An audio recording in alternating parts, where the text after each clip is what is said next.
today's SONAR update, Thursday, August 6th, I want to talk a little bit about big picture, what's happening domestically in the country regarding tender rejection spot rates contract as we've continued to see tender rejections fall a bit. So STRI, which is SONAR Truckload Rejection Index, has fallen again down to 13.62%, which is down about 2.5% month over month. However, reefer and flatbed rejections really are remaining pretty strong. They're both near 20%. As would stand to reason, as rejections have fallen a bit, spot rates have also fallen. They're down to 347, which is down 6.72% month over month, and pretty normal for seasonality and kind of normaling out after we saw that huge spike in both spot rates and tender rejections earlier in this year. Contract rates are rising, which is also creating less of a need for tender rejections. They are up to 272 plus fuel. But when you look at that year over year, contract rates are up 19%. So we are seeing them rise after spot rates do, as is typical. One other point that I think is interesting is intermodal contract rates have remained really cost competitive. They're only up 1.28% year over year. So this is continuing to lead to opportunities for mode conversion and taking freight from trucks over to rail. And we're seeing that with the volume numbers as well. Our O-rail index, which is loaded rail volumes, are up another 0.66% week over week. But when you really look at those loaded container volumes since early July through now, it's up 17%. So we are seeing continued volume increases there. I wanted to dig a little bit more specifically into those STRI rejection numbers by region to give a better, a viewpoint of exactly what's happening in the country. So I'm going to go in order from highest rejection percentages to lowest based on region of the country, starting with the Midwest at 15.99%. So based on what we've seen this year and what we've been talking about at this sort of industrial renaissance happening in the United States with more manufacturing, it would stand to reason that the Midwest still has the highest tender rejections. A little bit of that based on demand and also based on where capacity is exiting the market. This is different than prior cycles because usually we see strengthening on the coasts heading into this time of the year with imports, but with more manufacturing happening in the U.S., we're seeing that Midwest be the highest rejection, again at 15.99%. Then the Southwest at 15.18%, which also includes border crossings and freight coming in from Mexico, as it includes Texas. Then we're seeing the Southeast at 13.93%, but I think it is worth calling out that it is falling more quickly than other regions, the tender rejections out of the Southeast. Then the Northeast at 12.14%, followed by Mountain Prairie at 10.69%. And then the West Coast, even lower than that, at 9.72%.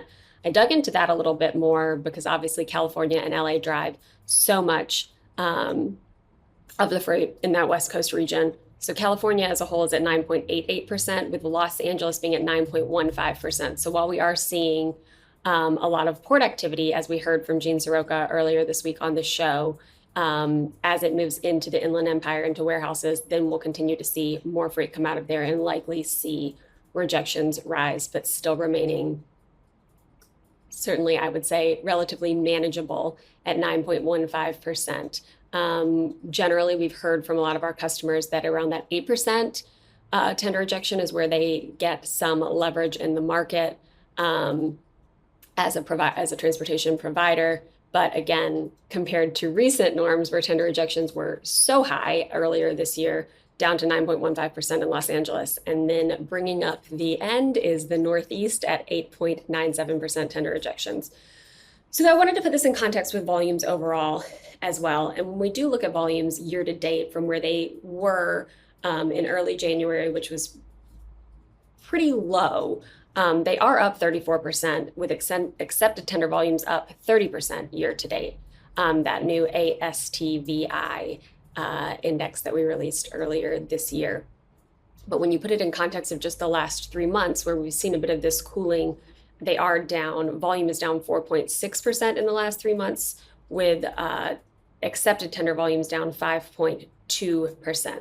So it really makes sense of what we're hearing in earnings across the board, particularly from carriers where they feel like we are in the early innings, said over and over again by so many of the CEOs on these calls of this freight recovery and rebalancing, and are still really cautiously optimistic. So we'll continue to provide the data daily and watch, but we'll see as brake check week is towards the end of August, which will likely pull at least some capacity off the road short term. But we're continuing to also see stories come out regarding continued enforcement and regulation. We talked a little bit yesterday about Operation Highway Shield and that joint effort between Homeland Security, the DOT, FMCSA, to do a little bit of a crackdown and to do some inspections now, not just in Florida, but across the Midwest, continuing to take a little bit of additional capacity out of the market based on moving violations, ELP mandates, or CDL violations. So while that wasn't a massive amount of capacity that was taken out of the market, I think it stands to reason and backs up my thesis that regulation is going to continue to raise the barriers of entry. I don't see capacity continuing to enter the market. I think based on liability concerns, new carriers who have new MC numbers are going to have an incredibly hard time getting freight. And I think the regulation is going to continue, and we'll see from the federal and state level governments that they are going to be doing what they can to continue to monitor the freight market and ensure that regulation doesn't create a glut of overcapacity. We're also hearing from all of the carriers in their earnings that they are working on utilization and profitability right now and not looking to grow or expand their fleets. We've heard many of them speak of shrinking their fleets over the last year. So really, this is a capacity story still. We'll be continuing to track available capacity and then watching and waiting to see if there is a demand pickup. All right, Zach. So I'm going to ask you some questions since I did this and I want to know what your thoughts are, some of it. So we were talking about California being relatively, weak, even though we're hearing strong story of the Port of LA, right?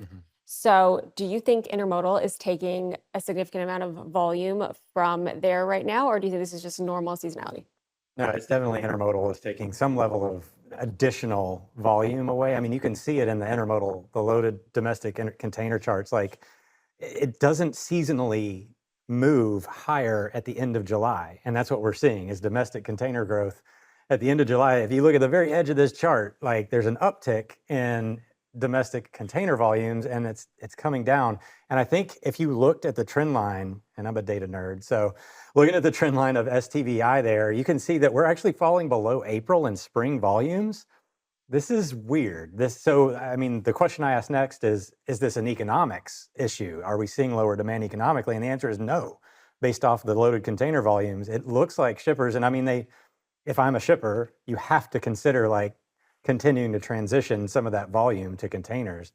But I think you were right in the way that you split California. I mean, anybody, you know this, and well, I just see you can't look at the West Coast, right? Like as a whole. It's hard to do that. I mean, from a regional organizational perspective, but I mean, Northern California, almost one of the easier places in the country to get capacity. Southern California seasonally can be extremely challenging. And, that north or the southbound freight coming out of, the Pacific Northwest and Sacramento, it's almost like no rejections whatsoever, even in a tight market. So it keeps your regional rejection rate artificially, it's not artificial, but it's lower than you would traditionally expect. I loved that. So Zach was listening to this live, right, as you all were, and when he heard me say the overall tender rejection rates for the West Coast, he's like, well, what is it in California? And I was like, oh, well, listen, I did break it down to just California and then down to just LA.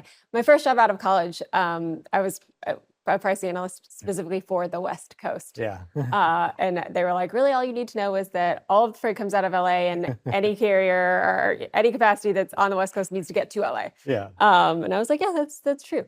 So why do you think rails, so we saw, to your point, since early July, a 17% increase in loaded container volumes.